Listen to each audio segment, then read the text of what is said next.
Welcome to Look Behind the Look, the new podcast that examines iconic looks in film, television, music, and fashion history. I'm your host, Tiffany Bartok. Hey everybody, thanks for joining me again and listening or watching Look Behind the Look. However you consume it, I'm grateful that you're here. I'm coming to you straight from the land of burning the candle at both ends.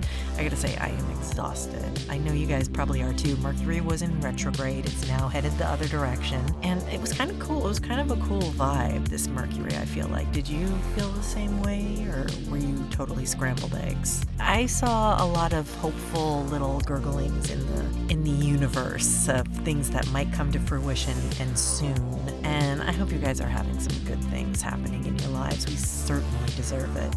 I have been drowning in content. I have been watching movies and shows, preparing for these interviews, which I'm so excited to share with you.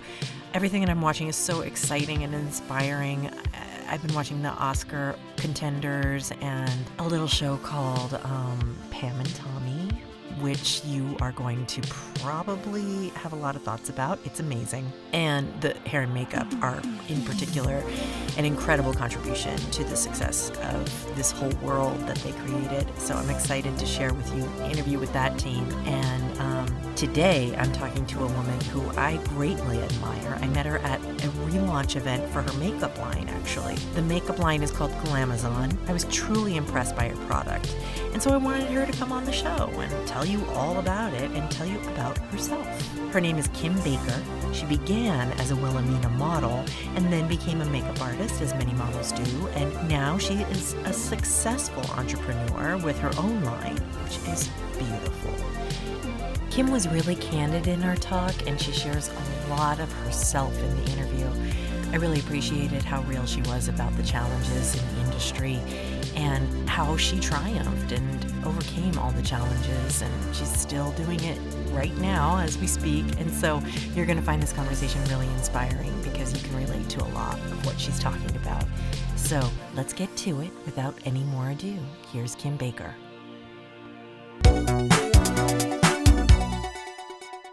Hi, Kim. I'm here talking to you finally. I'm so sorry for all the back and forth. I have been dying to speak to you since we met. I don't even remember when, in the fall, when you launched your line. Yeah. Mm-hmm. Yeah. Absolutely. Yes. So thank you so much for taking time to talk to me because we have a lot to cover. You've done it all, and I want to talk about all of it and the evolution of Kim Baker, and of course talk about your beautiful line, which I'm wearing, and I love it so much. I have on the foundation and Athena from the palette. I love the palette. Is so pigmented. No, it really is. I mean, people lie and say like, oh, the payoff is great. You know what I mean? But it really is. I'm so impressed. So my Glamazons got their money's worth, baby. You know, yes. I can't charge nobody like $100 and something for a palette, you know, but you know, I know. You got the same quality for $36. So there you go. It's perfect. It's perfect. And it's so like wide ranged. You can like do an everyday makeup. You can do a totally glamorous, amazing gold eye. You know, you could lay low. Playing no games. I'm actually wearing one of the colors from it. I can't remember which one, but I kind of played around a little bit. I know I have on Cairo, some of Cairo. Yay. Okay. And so those are really that pigmented. Yes. Yes. Honestly, like I'm going to show you right now. Yes. Oh no, I was trying to get the Glamazons, their money's worth, baby. It's beautiful. Thank you. Beautiful. And in Allure. So I was really happy because one of the editors at Allure really fell in love with it. And she put it in her November's beauty picks. So yes. I mean, so let's talk a little bit about before it might lead to your origin story, but let's talk a little bit about the little bump in the road and overcoming it in launching your line, because you had planned before COVID to put it out. Yeah. If I remember correctly. So I had a different packaging. Right. Before COVID, which I was on Good Morning America. And someone from Sephora had saw the line on Good Morning America and wanted to try. It was actually the vice president had saw the line on Good Morning America, and Tori was like bragging about the foundation that she wears it, Robin wears it, Amy wears it, and so I guess they wanted to try it, so they end up getting some of the product. And the people who contacted us from there said, "Listen, we're going to be frank with you. Oh, Product. We hate the packaging." And that's what really led me on the journey to change the packaging. So, that's a really crazy story. That never happens. But the whole Black Lives Matter movement was going on at that time. And so many people felt the need to want to support, Black art, Black, anybody that was affected. And I got to be honest, I know, a lot of our white sisters, maybe like such as yourself, don't get to feel that pushback, but it was happening a lot where people would be telling me they were wearing the product. And then I would ask them, well, are you going to write an order? But they wouldn't write an order. I had one lady tell me that her concealer that she was wearing was mine and she loves it and wears it every day, but didn't write an order. Why? Yeah. Why? That's the question. Mm-hmm. That's really interesting. Yeah, it happens a lot. The conversation and narrative is real, girl. Wow. Laura came up with this whole 15% pledge, and the next thing you know, other people started coming up with it, but Wait, tell me about the 15% pledge. Well, that was this initiative that Sephora started to donate 15% of their retail space to help, emerging Black brands or, people of color. Simply because, if you walked in certain stores at one time, honey, wasn't nobody speaking to a little brown girl like me. I was just the passing conversation, And then you got the jokesters that keep coming out here with 100 shades of foundation. Well, what you got 100 shades of foundation for, boo? When it's not even 100 shades of skin tone. So that's a joke within itself. Yeah, I remember you talking about that. That's really interesting to me, and I never thought about that. So that's a marketing ploy, yeah? Like, oh, we have every color of... Baby, it's such a waste of time. It's such a waste. It's to me being gimmicky to your consumer. Right. I want to do with Glamazon. The reason why I love being a makeup artist-led brand is I want to implement the education part of understanding that there's only a certain amount of skin tone shades. Like I think maybe even 34, maybe maximum 32 to 34, and then the rest is your undertone. So why do you have 100 shades of foundation? Yeah. How many foundations do you have? I have 12 that can be mixed and matched into 36 shades. Right. Exactly. Yeah. I remember that from the launch, and they are beautiful. Tell me what they're made of again, because I want everyone to know. Hyaluronic acid, baby, because mother got to keep that skin smooth, baby. I'm an age kicking and screaming, honey, not going out, So, and I have crushed pearl in it, which gives it its lovely glow. No highlight. I'm not wearing no highlighter. Like you see that little glow, no highlight. I have a little bit on my nose, a little bit of highlighter, and that's it. And the purpose of that is when you put this foundation on, you feel the hydration. And like I said, we ain't getting no younger, boo. I want a woman to, when she puts it on, she doesn't feel the heaviness of a foundation. And am I true? Is that true? You don't feel 100%. No, it's beautiful. Weightless, but yet you can see the effects on the skin where it glows. I'm a grandmother of 4. I'm not ashamed to tell anybody, I'm a grandmother of 4, but you can't tell by that skin. No. So, yes. So yes. And I'm very proud to be that, so many people, you're a grandparent because I'm one. They say, why do you tell people that you're a grandparent? Yeah. Yes. That's funny. I absolutely love your products. The road must have been lonely to launch a line. I can't imagine. Can you talk about your personal experience with that and like how you persevered and kept your dream going?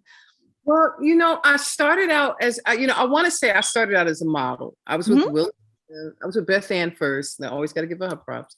And then I was with Wilhelmina, and that is where I made the decision to become a plus size model and pioneer that whole industry with my friend Susan George and a bunch of other people. I got on this journey of wanting to, I'm gonna go even further back than that. Okay. When I was younger, I had gotten some legal trouble. Oh, this is exciting. Oh, I don't know about exciting. It was very scary. And when I got into that legal trouble, I was about 21 and I was with an older man.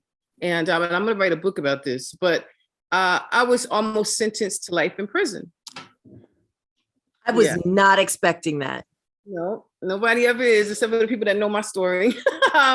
What?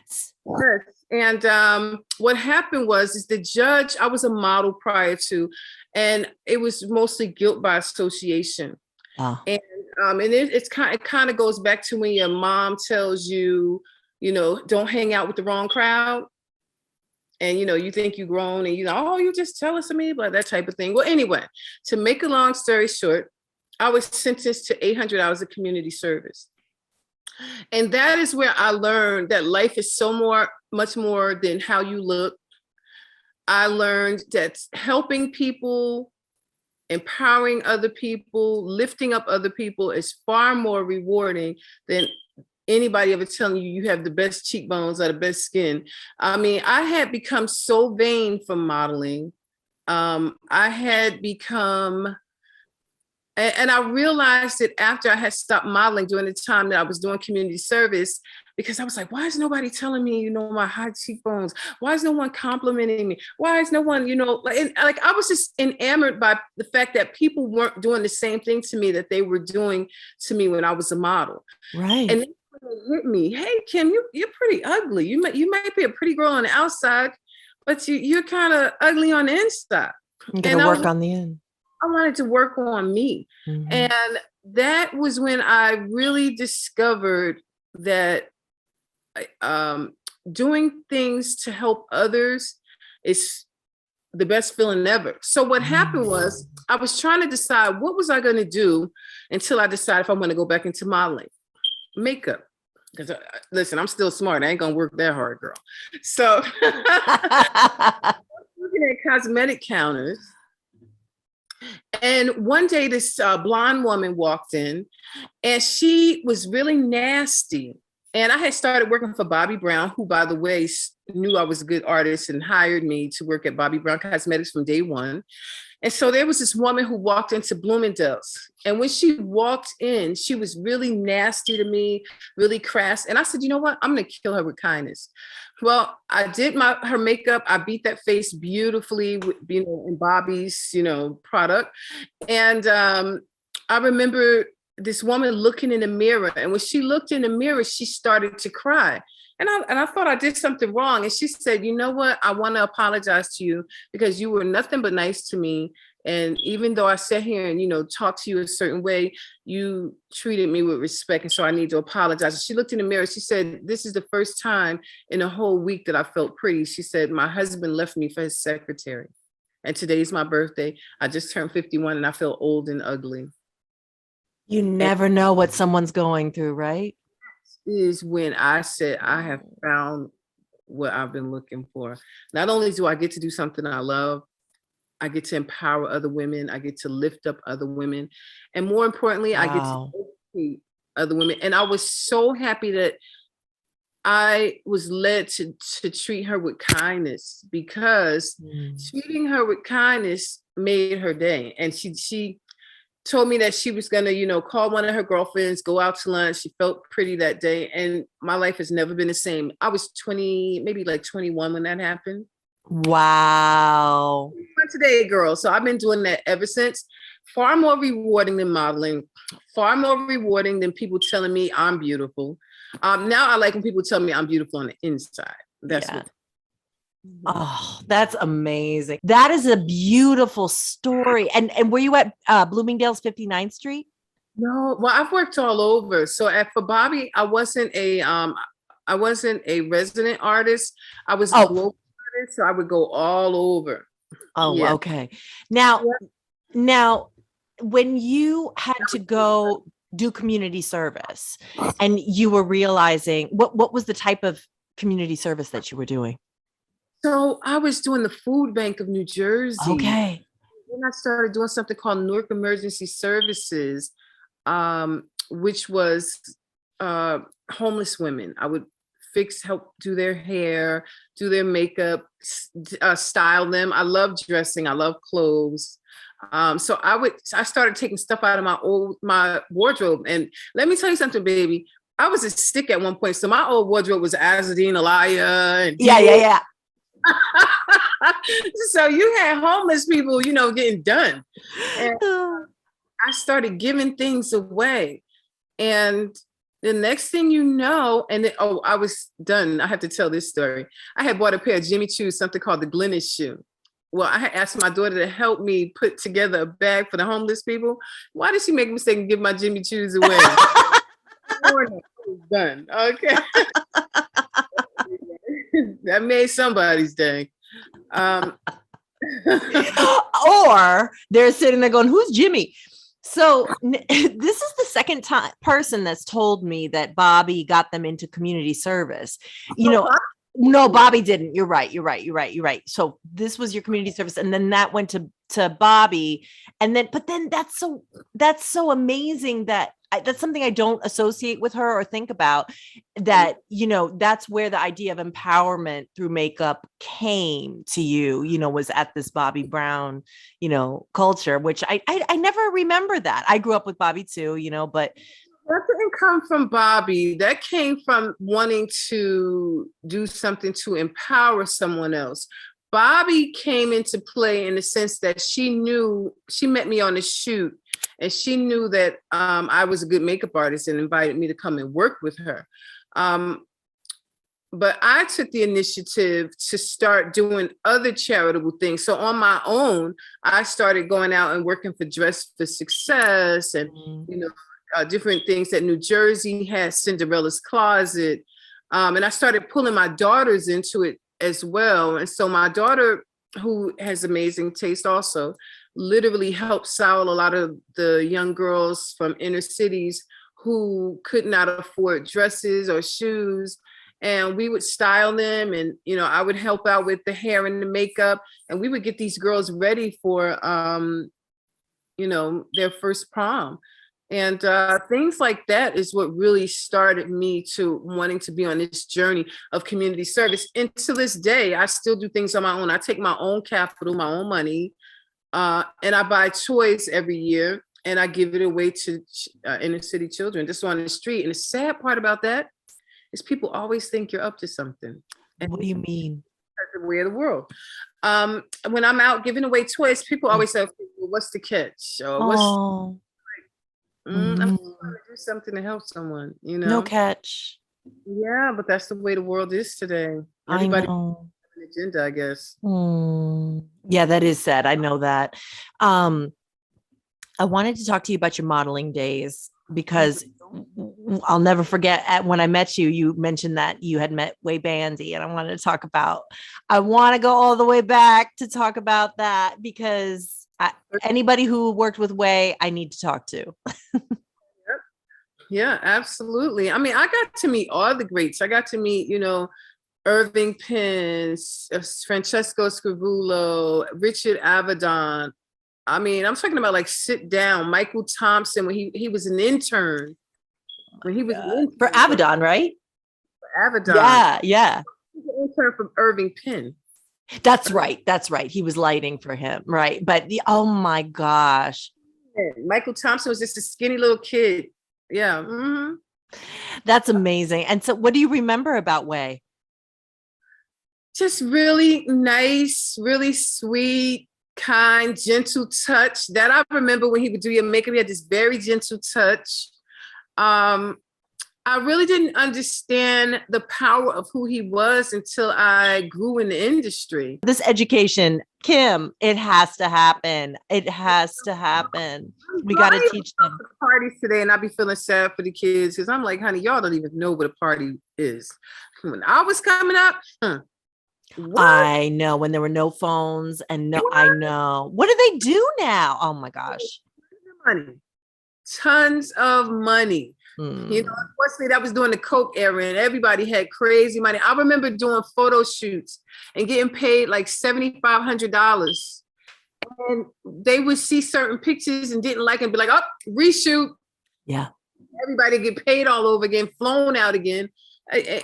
Honey. They don't know. I let them, okay, y'all go right ahead and entertain yourselves. And you were with Wilhelmina, yeah. So that was the cream of the crop. You were on top. And I mean, how different was it? I mean, it was the money, right? Do you think that was the biggest difference? Just the whole energy of the industry.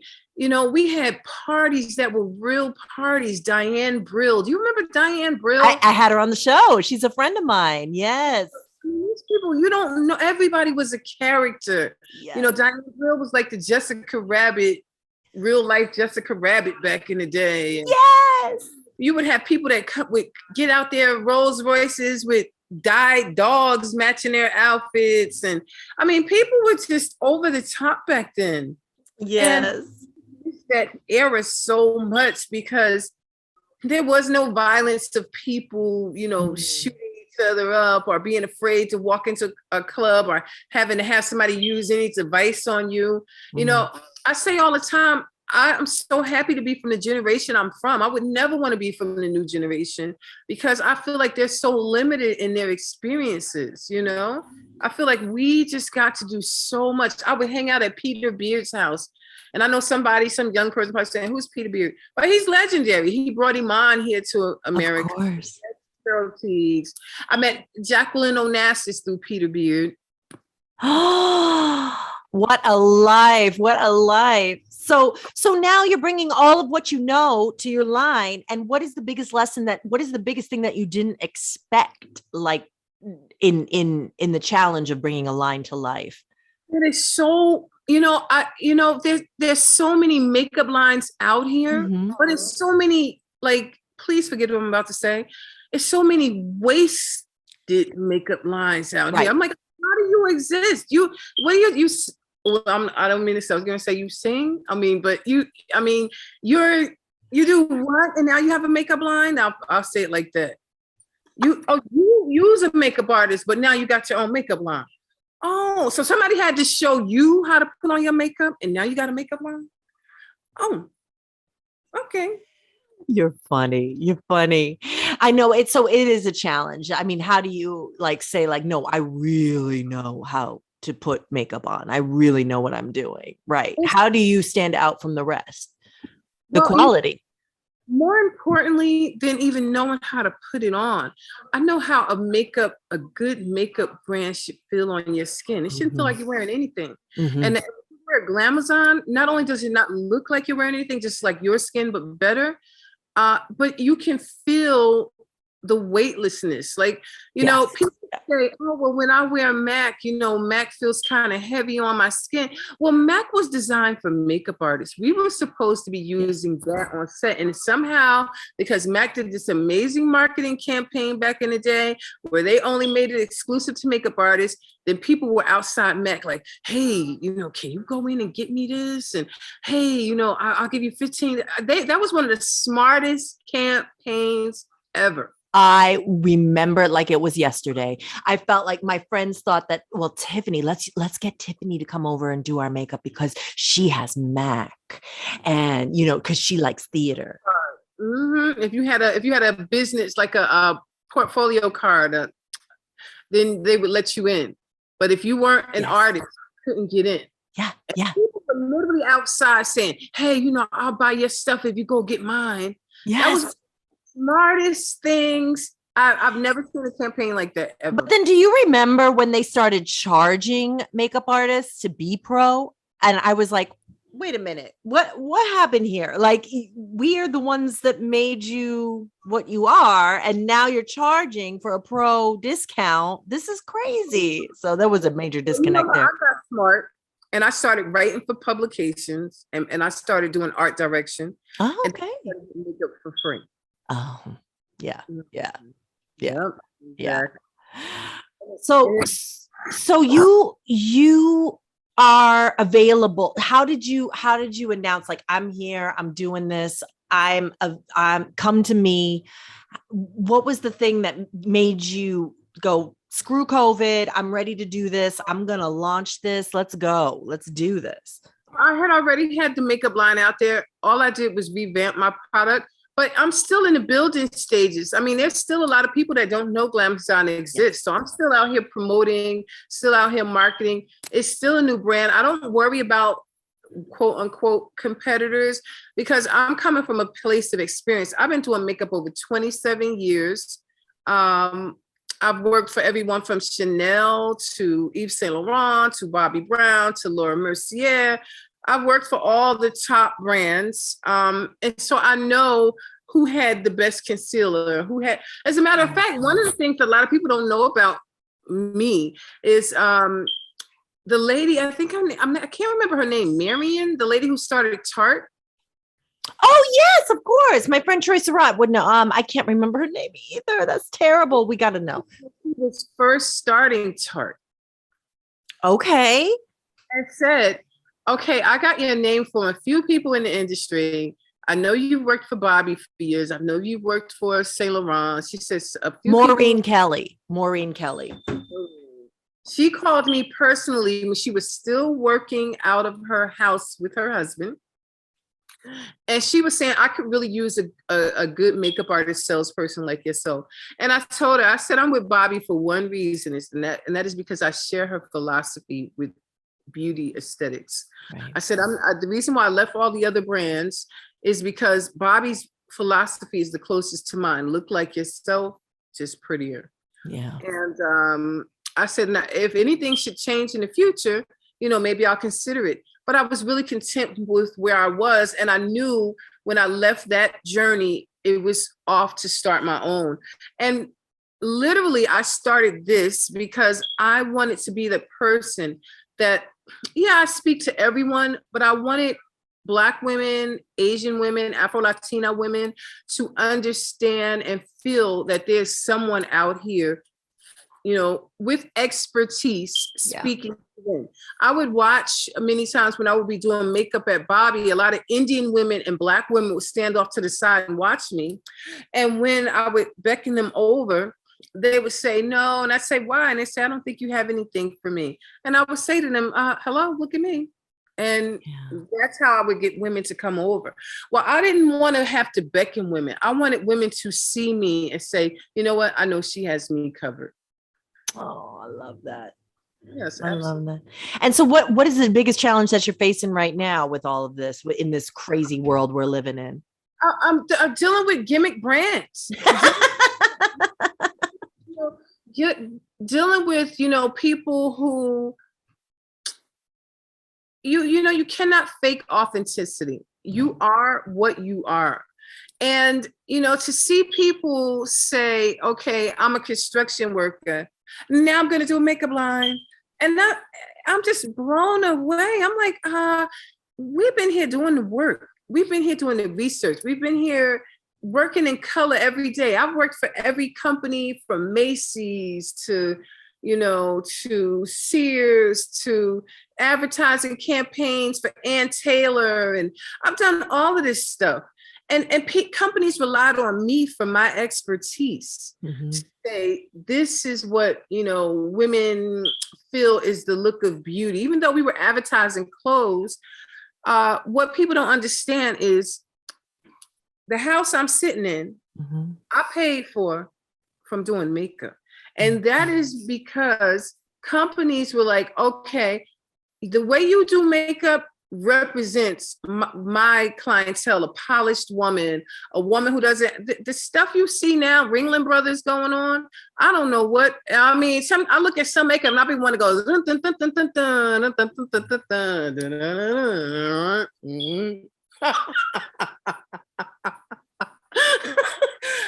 what the hell is going on?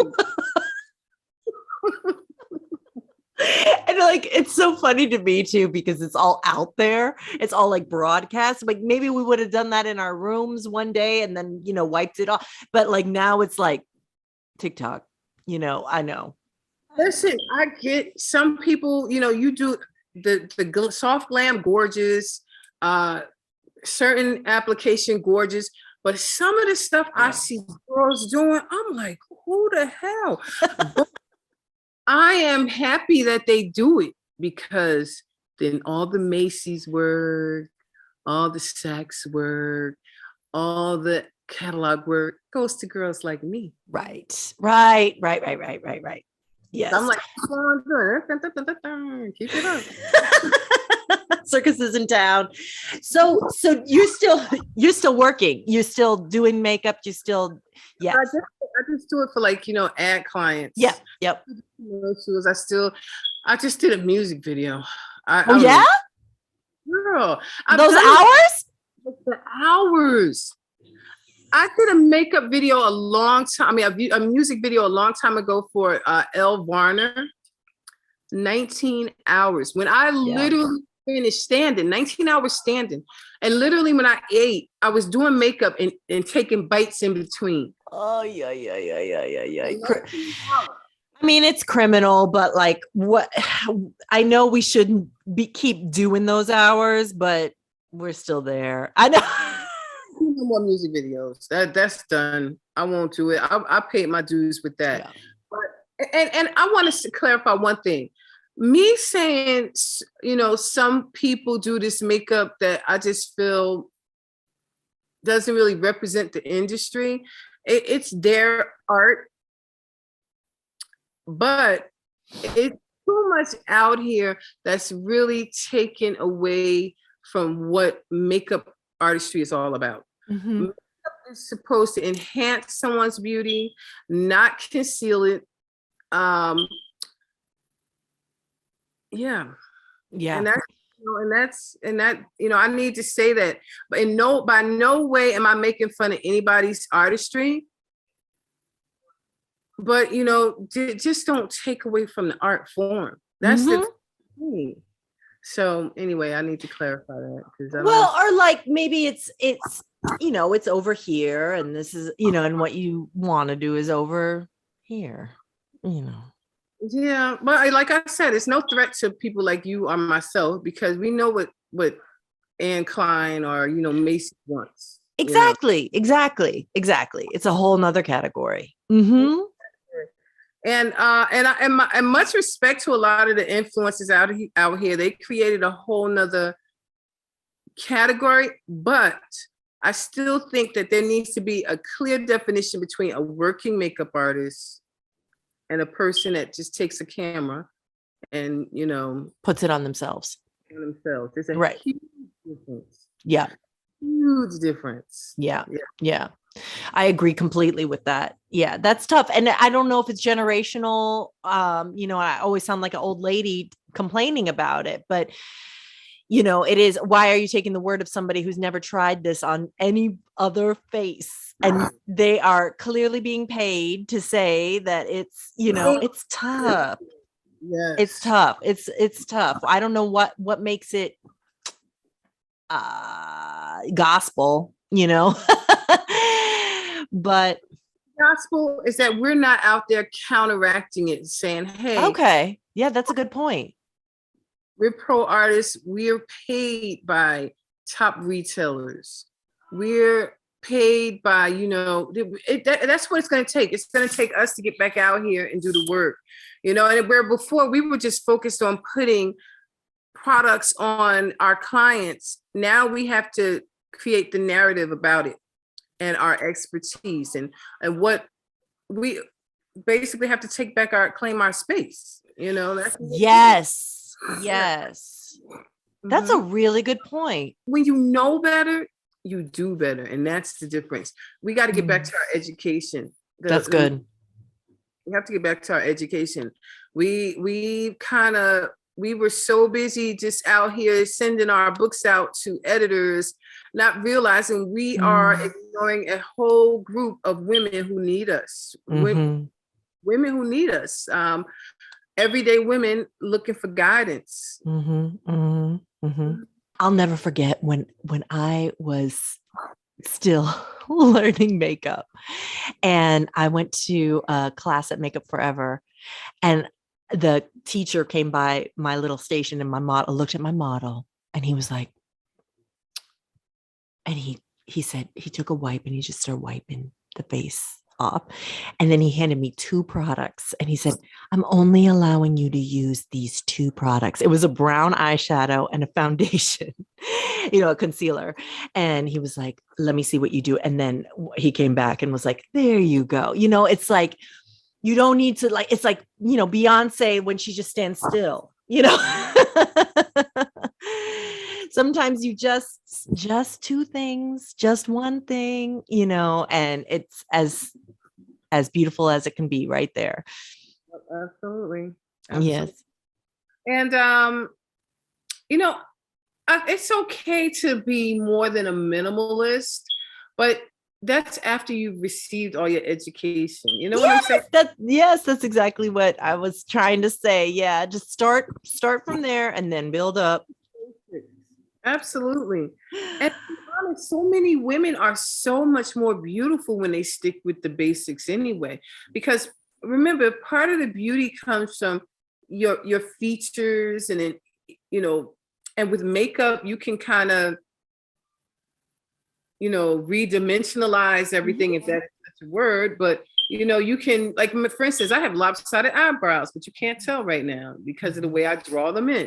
Mm-hmm. But if I was to take these jokers off, you'll be like, wait a minute, one is down here and one is up there. Okay. Wait, I love how let's make that happen. Redimensionalize. That's going to be a word we're going to use now. Your mascara is my favorite thing in the world. And I have been meaning to ask you, what is in it? Are there fibers in it? So there are no fibers, but it is black as hell. Oh my God. What makes your eyelashes look so much longer. There's no fibers in it. But I am going to end up doing one with fibers, but it literally, and I have 0 eyelashes. So I wanted it black, black, black. So it makes it look like I have more. Yeah. It always looks wet. Like even when it's dry, that's what I love about it. And I always get compliments when I wear it. I love it so much. It is incredible. But that foundation you got on is looking lovely on you. I love it. Praline Dream. Yes. Great on you. Yes. Yes. You matched me perfectly. And, anybody who saw that picture was like, this is the best your skin has ever looked. I'm like, oh, that's great. Yes. So what's that? I'm wearing number 8. You're wearing number 8. Okay. Oh my gosh. Is there anything else you want to tell me, Kim? Kim, I love talking to you. I love how honest you are and how you keep it real and still so positive, and like there's something that we can do in the industry, and just how you just keep going. And you've had such an amazing life. And I wonder if you have any advice for people, any advice for makeup artists out there? Yes, if you're going to get into makeup artistry, get into it with purpose, That's really good advice. Yes, absolutely. And, be authentic at what it is you do, provide education, because that's what I'm getting back to. Mm-hmm. I have to, you just see it's too much out here going on that's wrong. And yeah, and I mean, I'm being honest when I say it's a lot. Yes, that's what I love. That's because we forgot along the way to really stop and educate. And it's because so many times we're zipping off to photo shoots or, shows or whatever it is that we do, brides, Yes. Especially someone like myself with a brand, I really have to get out here and provide education. So I am going to take on a retail partner now so that I can get more indoors and do, other things. But until then, I'll be doing pop-up shops and things like that. So what do you mean by that? Take on a real retail partner? Oh, for Glamazon. I want to get Glamazon in stores now. Oh, yes, of course. Have you thought of starting a school? I have. Yeah, I think, oh my gosh, I think you would be amazing at that. Thought about that. Yes. I got to focus on getting in a retail space first. Yeah. And that'll kind of help me spread the gospel. Yes. And yeah. Oh, well, I look forward to everything that you have in store, and I will be there for all of it. I'll be first in line. We're at glamazonbeauty.com. Yes. And tell us where you are on IG and all those good things. Glamazon Beauty Cosmetics on Instagram and Glamazon Beauty on Facebook. And TikTok, I don't know, because I haven't started doing TikTok yet. I'm going to start.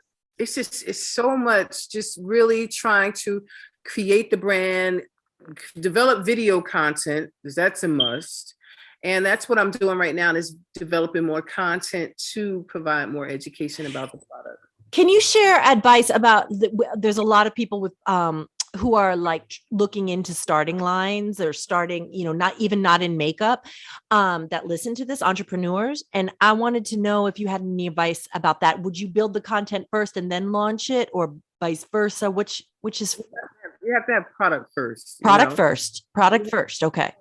Be able to use it in your video, but I say think about what it is that you want to create, because a cosmetics company I have never done something more expensive in my life. Right.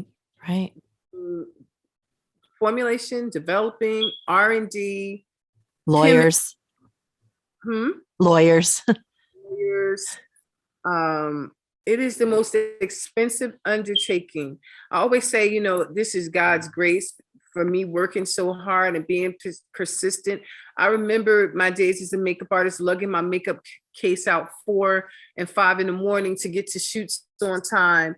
And I paid the ultimate price to have Glamazon. And that is being consistent, persistent, and taking every dime I had and investing it into my brand. When you really believe in yourself and you really stand on faith, never waver from what your goals are. Always keep it in the back of your mind why you're doing this, what the agenda is.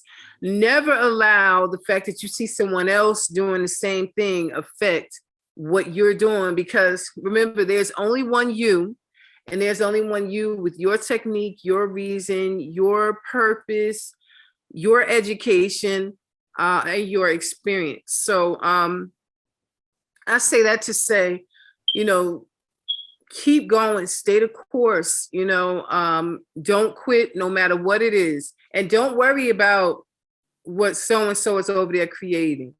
So that is going to be what is literally is going to get you from the point of your thought to actually being able to hold your baby and hold your product and share with other people.